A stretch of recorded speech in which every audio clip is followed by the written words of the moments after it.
The moment Liam Niss looked directly into a live television camera and declared that he had never met Meghan Markle, it didn't simply raise eyebrows, it ignited a contradiction that rippled through every polished narrative surrounding her name. This wasn't a hesitant response or a fading memory. It wasn't uncertainty. It was a firm, unmistakable denial, delivered in direct conflict with a photograph that refuses to disappear. When the statement surfaced in late 2025, it sounded absolute. Never met. Never introduced. Never crossed paths. The matter appeared settled.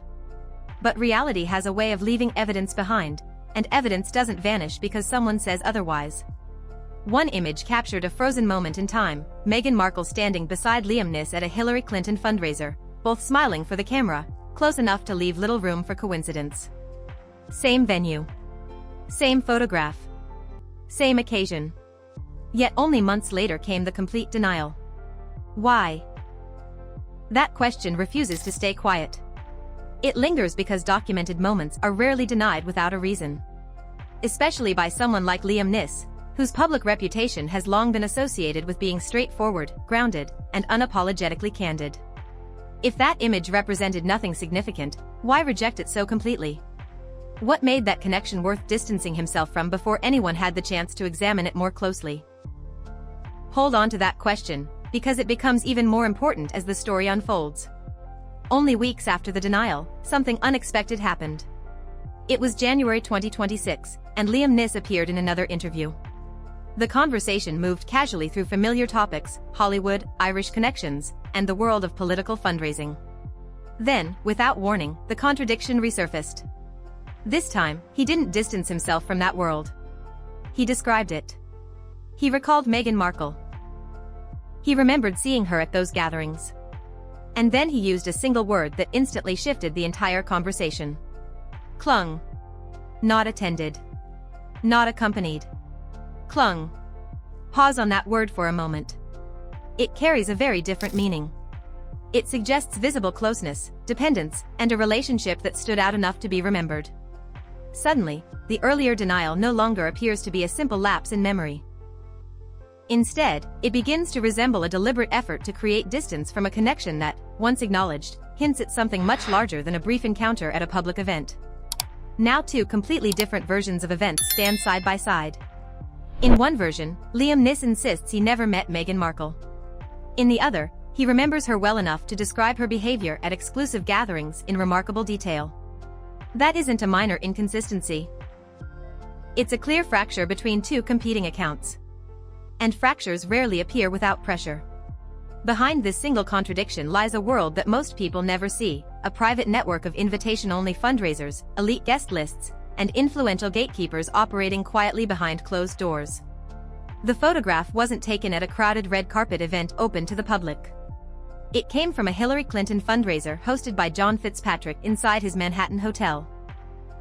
That detail matters because this was not an ordinary gathering. Entry into that room was carefully controlled, and every invitation reflected a deliberate decision.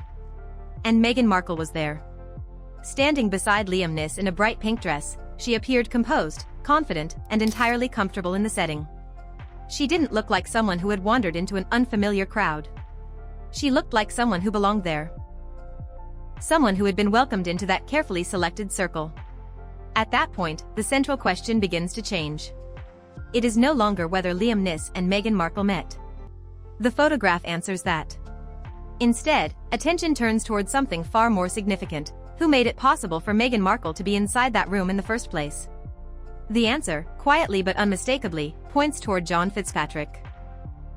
For many people, his name may not carry the instant recognition of a Hollywood celebrity or a political figure. Yet within influential circles, John Fitzpatrick represented something far more valuable than fame: access. Influence. The ability to decide who entered the exclusive spaces where relationships were formed, opportunities were created, and power quietly circulated behind closed doors. His Manhattan hotels were never just luxury properties. They served as gathering places where politicians, major donors, business leaders, entertainers, and influential insiders moved within the same carefully curated environment. And Fitzpatrick wasn't simply hosting these events, he was helping shape the room itself. That distinction matters. It means the people inside those gatherings were not there by accident. They were there because someone believed they belonged. Every invitation represented a choice, and every guest reflected a connection that had already been established. Meghan Markle didn't appear at just one event. According to the narrative presented here, she became a recurring presence within that circle, gathering familiarity, expanding her network, appearing in the same influential environments often enough to suggest a developing pattern rather than an isolated appearance. And that pattern is precisely what Liam Niss later appeared to acknowledge.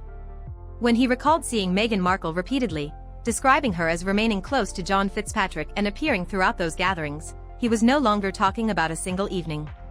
His comments suggested repetition, consistency, a presence that became familiar enough to leave a lasting impression long after those events had ended.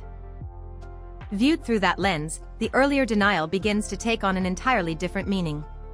Rather than sounding like a simple failure of memory, it begins to resemble an effort to distance himself from a connection that carried broader implications. Because those relationships, those introductions, and those early appearances seemed difficult to reconcile with the public narrative that developed years later. A narrative emphasizing independence, self-made success, and a path achieved through personal determination alone. But photographs are different from narratives. They do not adjust themselves to fit changing stories. They simply preserve a moment exactly as it happened. And this particular photograph does more than preserve a memory. It links together a series of important details. It places Meghan Markle inside an exclusive network that few people enter without invitation.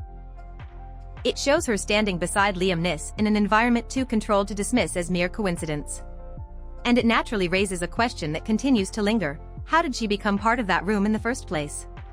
Once that question is asked, the entire story begins to shift. The gatherings no longer appear to be ordinary social occasions. They begin to look like gateways into influential circles. The introductions feel less casual and more intentional.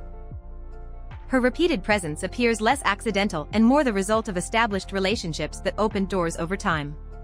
Against that backdrop, Liam Niss's contradiction no longer seems random. Instead, it can be interpreted as an immediate attempt to create distance before becoming associated with a far more complex story than the public initially realized. But then, despite that effort, something slipped. A memory. A specific detail. And ultimately, a single word that reopened every unanswered question.